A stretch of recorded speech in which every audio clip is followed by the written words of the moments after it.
এখন সময় রাত 12:15। আজ বৃহস্পতিবার। আমি এই মুহূর্তে রয়েছে ঢাকার কলাবাগান বাস পয়েন্টে। আর এই মুহূর্তে হঠাৎ আমার চোখে পড়ে রয়্যাল মতিঝিল একটি ডাইরেক্ট বাস সার্ভিস। মূলত এই বাসটি টিআরটিসি অর্থাৎ ত্রিপুরা রোড ট্রান্সপোর্ট কর্পোরেশনের অন্তর্ভুক্ত। এই বাসটি ঢাকা কলকাতা রুটে ডাইরেক্ট বাস সার্ভিস দিয়ে থাকে।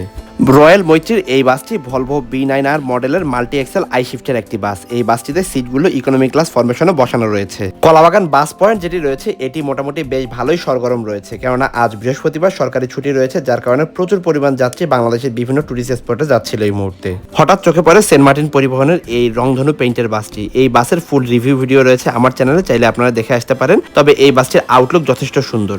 এই বাসটির সিটগুলো সম্পূর্ণ ফ্ল্যাট এবং ফুল স্লিপার বাস। এটি এইরকম একই পেইন্টের 7 ইউনিট বাস বের হওয়ার কথা থাকলেও 3 ইউনিট বাস এই পর্যন্ত বের হয়েছে গ্যারেজ থেকে। সেন্ট মার্টিন পরিবহনের বাসটি বের হওয়ার সাথে সাথেই চোখের সামনে পড়ে সৌদিয়ার এই মার্সিডিজ বেঞ্জের বিজনেস ক্লাস সিরিজের বাসটি। এই বাসগুলো মূলত ঢাকা চট্টগ্রাম রুটে যাত্রী সেবা দিয়ে থাকে এবং ঢাকার কলাবাগান থেকে এই বাসের সঠিক টাইম রাত 12টা।